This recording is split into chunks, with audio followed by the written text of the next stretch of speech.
Welcome back to Wrestling Travel Presents the Lockdown Sessions. Today we are here with referee Perch, XLV. Now, you got to explain that name to me. So, my name is Dan Perch, and I'm a referee, and I'm very new to social media, like literally non-existent. I'm a newspaper reading, coffee drinking kind of guy. So, when it came time for modern business and brand to be a focal point, I tried to make it as simple as I could and make all my social medias the same using Perch. However, that was all taken. So I figured, let me put something on the end, and instead of something random, let me go with the PAC Super Bowl XLV. So that's All a right. that's a hidden gem right there. Not a lot of people know that, but Perch XLV. It's the brand.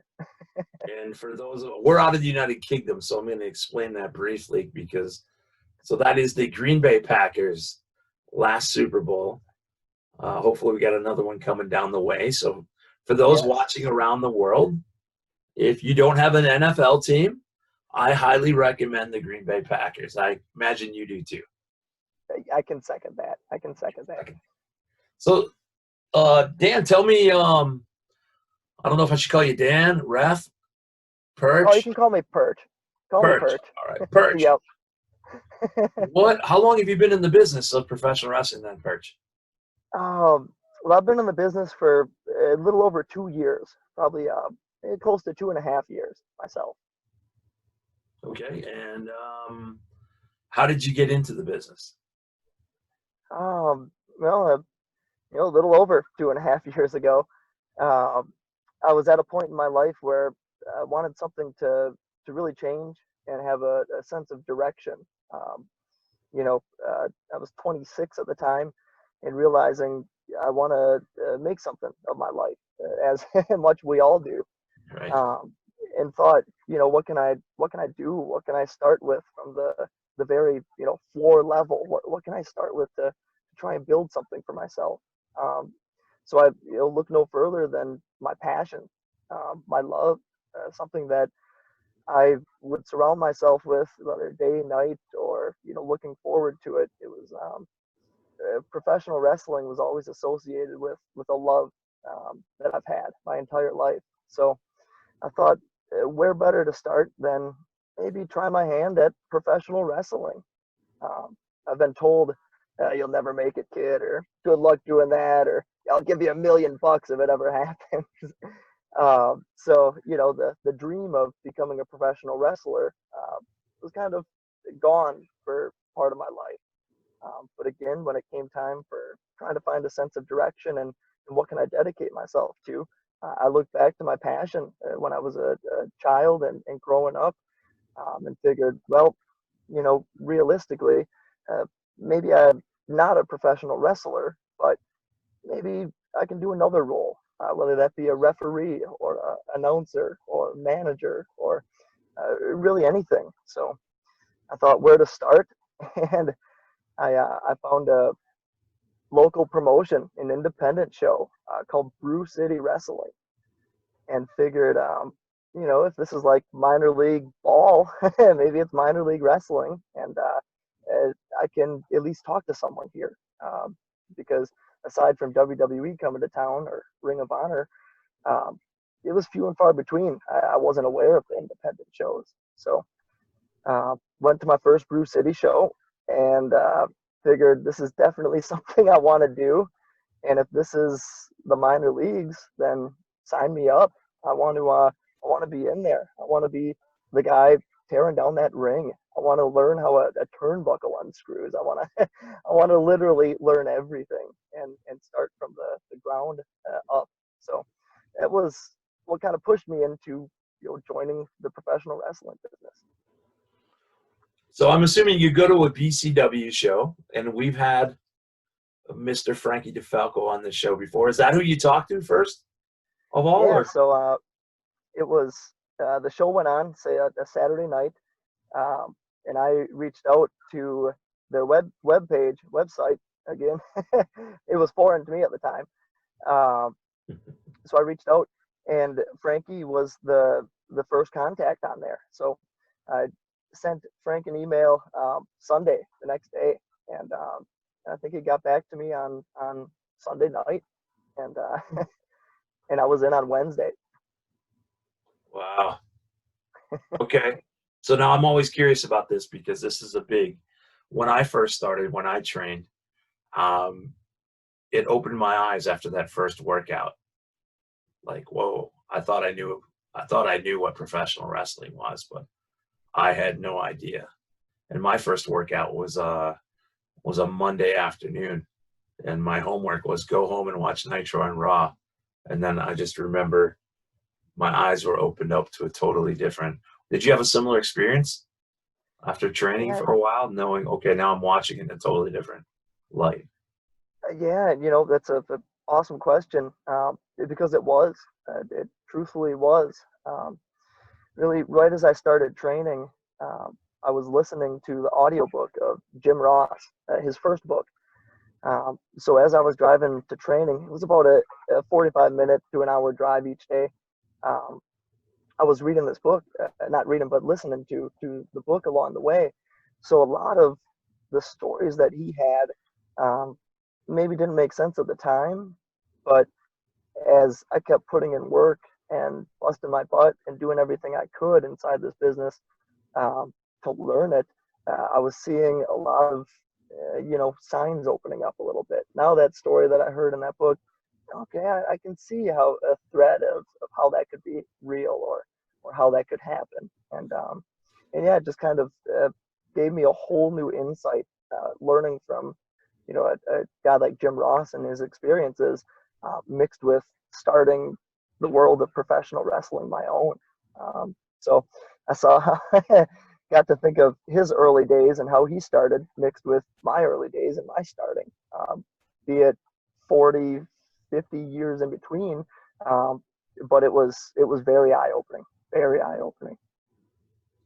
Now, when you contact BCW, now when you're in there in the ring on Wednesday, did you initially say, hey, I want to be a referee, a ring announcer, or something else? Or are you training as a wrestler? Yeah, You're so I probably training as a wrestler, I would imagine, but did you let them know right away, hey, my goal is to be an official or a manager, or how did that play out? yeah, so I came in, tried to set reasonable expectations for myself, um, and what that meant was I know I'm a a athletic guy, and I've got a lot of hard work to give. A blue collared worker my entire life, and punch in, punch out kind of mentality. I've always worked on teams and sports, and always had a team mentality, as well as trying to set goals for myself, and better myself in any way possible. So I didn't rule anything out when I started training. Um, and from hearing stories, um, I learned that I truly want to learn everything. So my uh, I guess expectations were I want to learn how to wrestle, I want to learn how to referee, I want to learn how to announce, I want to learn how to make a cut a promo, I want to learn how to set up a ring and tear down a ring. So certainly, wrestling was something I knew I was going to do, and almost like it's my college. And yep, there's going to be wrestling class, and I will be wrestling matches, and I have uh, to learn the sport of professional wrestling. Awesome. I've got a good friend in Australia who I didn't understand it when he told me, oh, probably 5 years ago, that he doesn't want to wrestle. He wants to be a referee. And I'm like, what? I don't get it. I don't get it. But he'd already made his mind up, and he's one of the best officials out there. I got him hooked up with a promotion out east, and they used him. He was over here for 3 months, working a summer camp, and he officiated a ton of their matches, and it was pretty awesome. But I didn't get it. Oh, that's cool. I'm like, oh, no, I don't want to wrestle. I want to referee. What? Serious? So Oh now, man, I think that's awesome. That's a cool. did you kind of steer yourself towards the other things because of your size? Yeah, it's size as a consideration for again being reasonable with everything. I know I'm not going to be a 250-pound 6-footer by any means, and not that that's every style. And my size, realistically, at 5'7", 150, it could be a cruiserweight and put some time in and work the body to become a professional wrestler, especially nowadays in 2020 and 2018 at the time. If every size can make it to the highest of levels inside professional wrestling. So I wouldn't say it was limited with size. However, um, with the mind state that I had and the work that I'm looking to put in, um, my first choice wasn't to focus on building up my body and building myself into the look of a professional wrestler. I still work out and I'm high endurance and everything, but my body shape, size, all around is much more conducive to say a role of a referee as opposed to say a wrestler. I had Doc Simmons on a couple weeks ago, and I asked Doc what his dream match was, and he said, "Give me Perch. I want Perch in the ring." No, I'm just joking with you, man.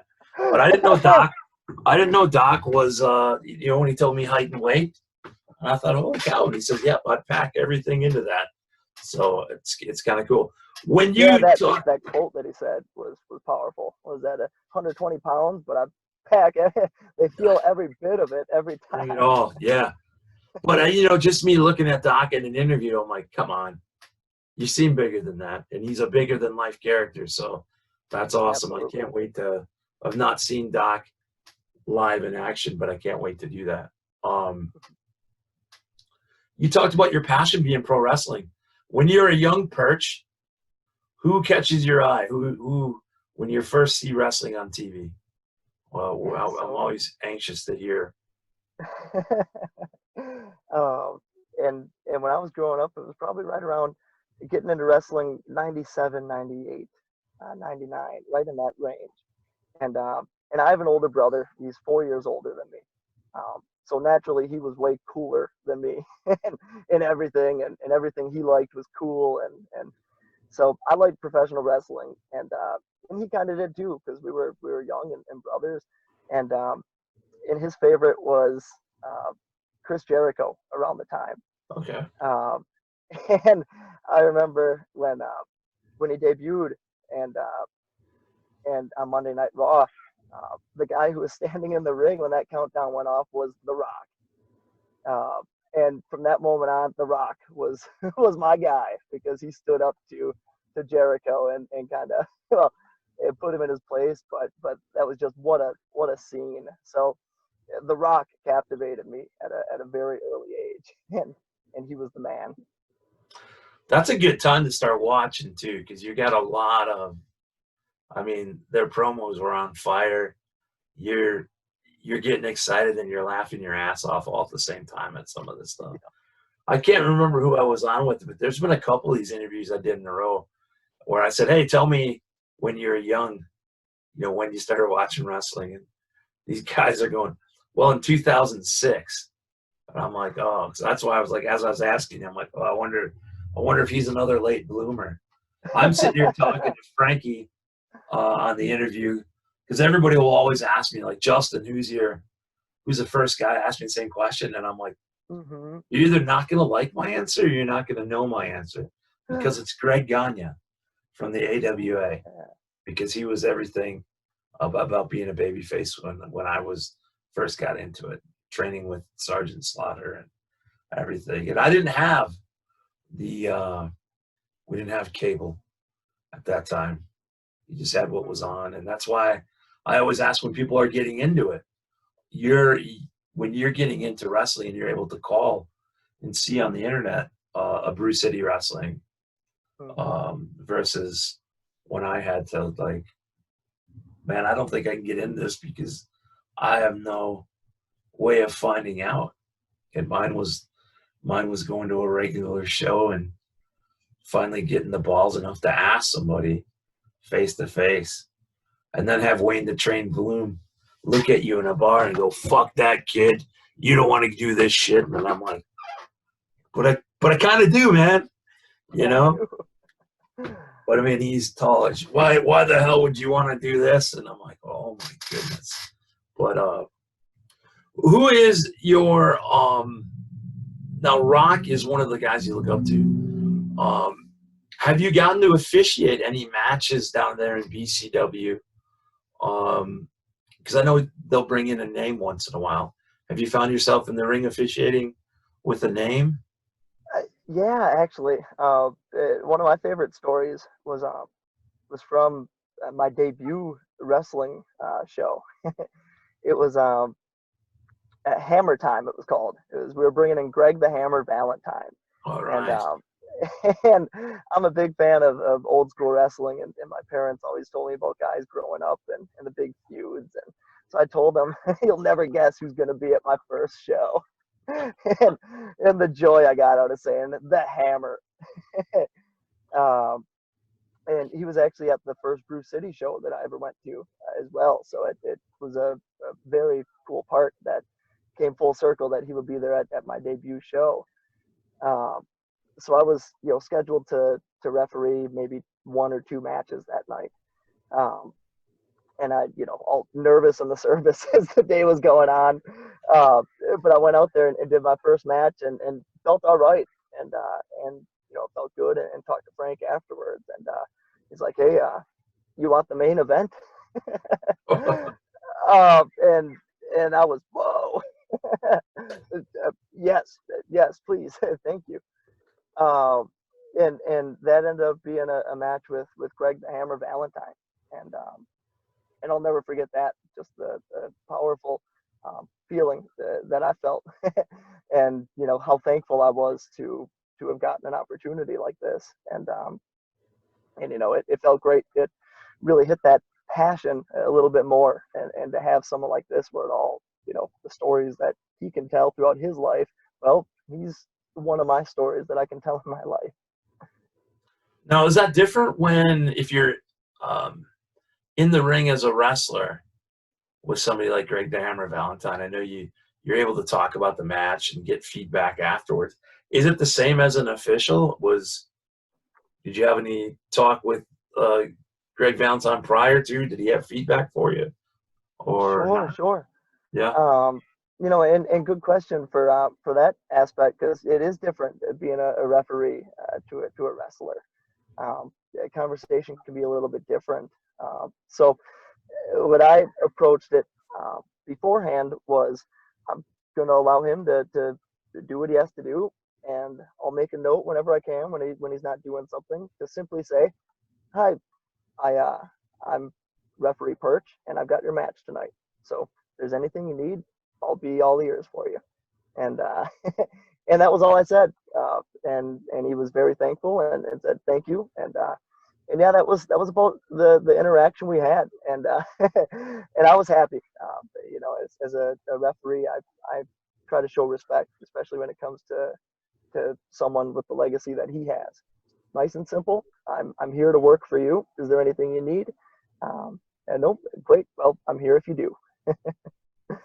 And the old adage about referees in professional wrestling is, if I'm watching that match, I shouldn't really notice that referee unless it's an angle or something that I should really. And that is very true. Especially when I go in the indies, I will definitely tell who is a very good referee or who is somebody that said, "Hey kid, we got this striped shirt we need you to throw on, and I need you to ref 4 matches tonight." And you can tell they're like, "Oh shit," and then they're With the in there. khaki shorts and the Birkenstocks. Yeah, and they're We've all not. been there. Oh, what show was I recently at? The poor kid. Yeah, jump in and help out, but he did Uh-huh. not. I don't think they told him to finish. I don't think it was rough, and it was a higher profile show. I felt bad for the guy, Uh, but it was definitely something that he should have counted 3. And he goes, no, 2. And you can see everybody ringside and the people look at him. And I'm like, the poor bastard. They conned him into it. And I can't get mad at him. Can't get mad at him. But It's all passion, it's all love. The guy loves it, but he's just not yeah. that good. And And then, as soon as the performers in the ring look at him, then the entire crowd's like, this is on ref, you suck, which is all.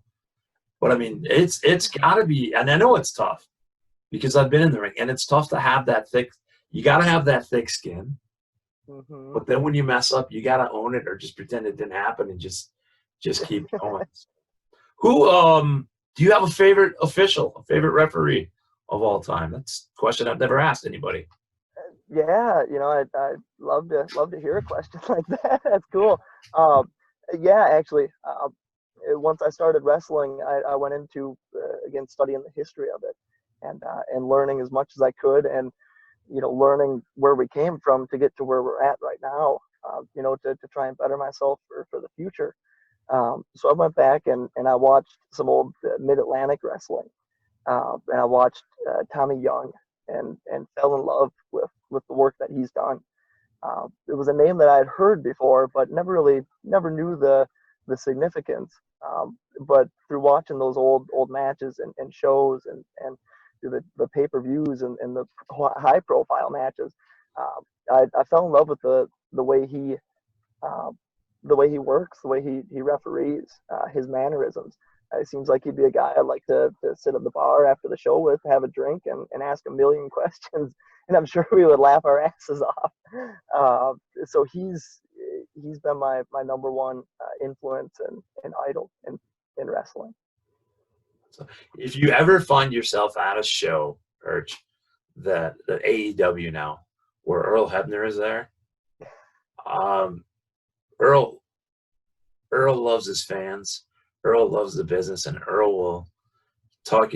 Earl has talked to me so many times, like we are right on the same level, like we're brothers.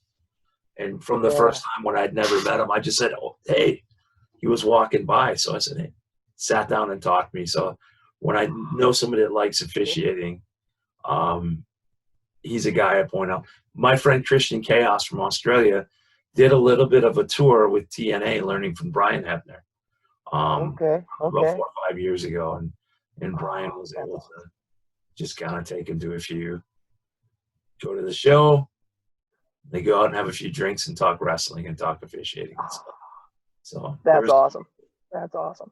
Some great ones out there. So who would be on your Mount Rushmore of professional wrestling? My boss always wants me to ask that question. And sometimes Mount Rushmore. Yeah, you got five guys or gals. Who would be your top 5? Ooh, for whatever reason you want Mount Rushmore? I would say one head on there would certainly be the Crusher. We would put the Crusher on there. For you talk to anyone in the Midwest and Milwaukee, and the closer you get to Milwaukee, it's Crusher country. That's what I grew up on. I'm going to pause you right there because this will go worldwide, but we're out of the United Kingdom. If you are watching this and you have not looked up or Googled the Crusher, get on YouTube right now. And not just the wrestling, but the promos. The Crusher is the best. So you're off to a great start. Yeah, we put the Crusher in there for sure, and representing my hometown of Milwaukee. So he's a legend and always will be, and in high regards around these parts. I would also put on the list on the Mount Rushmore Terry Funk. Okay. Again, once I started studying professional wrestling, I fell in love with Terry Funk and the dedication and the love and everything that he's put into the business of professional wrestling. He's given it so much, and I'm thankful as just a small recipient of a shred of the path that he's paved. So Terry Funk would also be on that list. I would put, Triple H on that list as well, on that Mount Rushmore.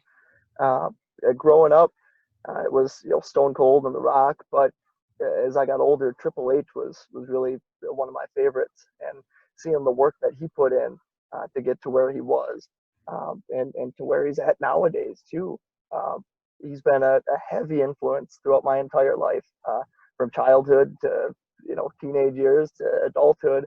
Um, and the documentary on him was a big part in me getting into the business, um, realizing a lot of hard work, and I want to take that path. So Triple H would also be on that Rushmore for me as well. All right. Um, I know this is a tough question because you don't want to leave anybody out, but I would go Undertaker on that Mount Rushmore. Um, Growing up, he was so scary in the Ministry of Darkness. I had nightmares. Remember, he hung up Austin on that symbol, and it freaked me out for years to come. And seeing the pictures in the magazines of him against Big Boss Man and that Hell in a Cell, that one still freaks me out. But then when he was the American Badass was yeah. probably my favorite. Big time motorcycle fan, and he was an ass kicker. Did you ever watch or go back and watch some of the matches on Superstars and Wrestling Challenge? When he first started coming out, he would stuff a guy in a body bag. Oh, really? Oh, yeah, you got to look that up. Yeah, it was freaky. I want to say he did it to the Ultimate Warrior at one time, but he used to do it almost like when DiBiase would stuff the bill. It was just for a short while, and somebody backstage must have said, it's a little much. But he used to put him in a body bag, which is, you'll have to, I'm sure that's freaky. Yeah. Was Paul Bearer looking on at the time too, or was that pre-Paul? Boy, I want to say it might have been pre-Paul, but right at it. It's got to be, obviously early 90s. But I remember they'd pull out and stuff. It might have been Paul. I'll have to get up on it. I was, a lot of people bring up The Undertaker, and I'm always like, man, you got to remember the body bag, because it just was for a short amount of time. But he used to put like the enhancement talent in a body bag too, for sure. Probably a lot of people around these parts train, and I can say I was in that body bag. Yeah, absolutely. All right, fifth and final member. The last one. Let's see. I'd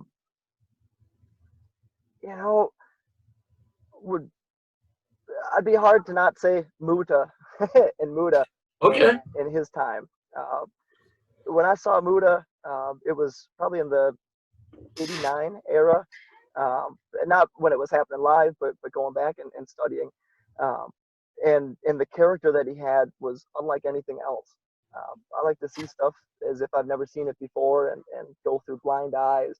And when I saw the character of Muta, it kind of blew my mind. he was unlike anyone else, and just the precision and every movement that he makes is worth something, and he's building it up for something big every single time. From a different country altogether, and I'm sure we think completely separate. To try and learn from a guy like that it's mind blowing for me, and I like going back and studying Muta and seeing how he does what he does. It always blows me away and entertaining as hell. At that time too, 88, 89, when he did that back handspring into the elbow in the corner, he was so light on his feet. Everything was just crazy. So, wild story for you. 1989. How old am I? I'm not quite. I'm just about a teenager, so I'm old. But my dad lives in the Florida Keys. He works on the Naval Air Station. What do I want for my birthday? I want to go see pro wrestling. What do I end up seeing but the Great American Bash tour in the Miami Night Center? So not televised, not a pay-per-view, but I recently looked it up, and on that card, and I've got some pictures, but they're from those, just your push-button camera, wind the film. So like it's like yep. half of Lex Luger's face. But I was able to go on like cagematch.com and look up the event that you were at. And I don't remember much about it, but it was Eddie Gilbert versus the Great Muta and Sting versus Terry Funk. I was like, man, do I wish I had a cell phone at that time, you know? And I was actually, at that time, I was blown away that I shouldn't even say this on camera, but I was blown away that I'm like, oh, the dynamic dudes are there. Shane Douglas and John Laurinaitis, Johnny Ace. And I had a dynamic dudes bandana that I must have got at that show, but I don't know. You get a Frisbee too? Didn't get a Frisbee. I think I actually had to buy the hand. I do not know. It had to get tossed out. But, I mean, I would wear it now just to be a jackass because it was awesome. But I love it. I love it. That's an awesome story. What a show. Oh, yeah. Looking that up, I think it's like called Cage Side or Cage Match. You can go back. I went. There was a, Schofield, Wisconsin, DC Evers High School, kind of by Wausau. Okay. 1988. Saw a WWF house show. Now, they never came close to us small towns around here. But they were at the maybe it wasn't Schofield, it might have been Stevens Point at the field house. Either way, back at that day, no internet or anything. Everything was in black and white. No, it really wasn't. But we watched Wrestling Challenge at 11 a.m. every day. And then that night we were going to watch the matches. Well, we watched the Brainbusters versus Demolition. The Brainbusters were champions at 11 a.m. when we watched that pre-tape show, and then we went and watched, and it was Demolition had the belts, and we're going, "You're kids," so you're like, "No, what? No, no." I just watched it this morning, and then it was the next weekend that they had the title switch, so it was like, and at that time too, the main event there was Dusty Rhodes versus the Macho King, Randy Savage, in the middle of nowhere. And I think I bought a Randy Savage bandana at that show. But again, I really wish, and they probably do, but some of these house shows, be it WWF, WWE, I really wish somebody had a hard cam on these just to go back and watch. That would be awesome. Yeah. But speaking of shows, you have a show coming up on the 20th with BCW. Am I correct? Yeah, on the 20th, a first show back for Brew City Wrestling at the Elks Lodge in Waukesha, Wisconsin. All righty, and ring time, bell time there, 7 p.m., I'm assuming? Bell time 7:30. Be there at 7, you can't go wrong. Awesome. So we want fans to show. I always said on the outside of this COVID, did you work the ICW show last weekend? Yeah, yes, I did. And how was that? How was the crowd reaction? Pretty excited to be back? That was wonderful. That was a powerful house that night. Everyone who was there working the show really wanted to be there, and everyone there as a fan also really wanted to be there. I mean, it's pro wrestling, and we always want to be there, but there was so much built up, desire, and how many weekends saying, it's Friday night, if I could only go to a wrestling show. Well, we paid it off big time Friday night, and that place was wild. Infectious atmosphere. That was awesome. It was wonderful. I kept saying when wrestling comes back, I know the boys in the back, boys and girls, are going to be given 120%, but I know those fans are now going to be given 120%. You've been sitting at home, been waiting to go to an indie show. That's awesome. So you got one under your belt. Frankie had told me all the precautions that they were taking for the virus, and man, he's knocking it out of the park. Checking everything, making sure he's checking it twice. Gonna find out who's naughty or nice. No, he's gonna find out if you got any temperature or something, don't put it at risk, which is awesome because I was like, man, somehow some mud show is gonna be the first one to mess it up, but I know it's not gonna be. I know it's not going to be BCW because I know I've been around for a long time. So good. So June 20th, we look forward to seeing you. How about this now? Now the fans can come out and see you.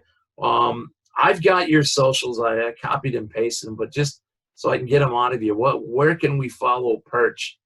And it's actually right on Perch XLV, but that is for Twitter, Facebook, Insta. Yeah, Instagram is PerchXLV. Twitter is the same, PerchXLV. Facebook is Dan Perch. Um, and YouTube, I'm not all that good at computers and getting pages set up, but I've got a YouTube page, but I think it may just be a playlist of a bunch of matches of mine. So anything I find on YouTube that I may be in, I put it on that playlist. So Ref Perch or Dan Perch on YouTube, or shoot me an email, shoot me a message, and I can show you anything. Now, our last question, most important thing. Does Ref Perch have merchandise? Yeah, good question. I have in the past, just for Brew City shows. I don't go to any other shows and sell merchandise at all. It's not my thing. It's one of those where I'm not looking to merchandise much, but I did have shirts and lighters with my logo on them for a couple shows of Brew City. They were pocket shirts for the working man. All right, so they're a rarity. If you can get a hold of one, they're only going to Yeah, go. they're rare. All right. Hey, Perch, I want to say thanks a lot for hanging out with us on the lockdown sessions. We are certainly so glad that wrestling has returned in Wisconsin, and we can't wait for it to return slowly but surely all over these great states and all over the world. So I want to thank you for joining us today. Yeah, absolutely, and thank you guys for having me, and really appreciate it. Really appreciate it. It's been our pleasure.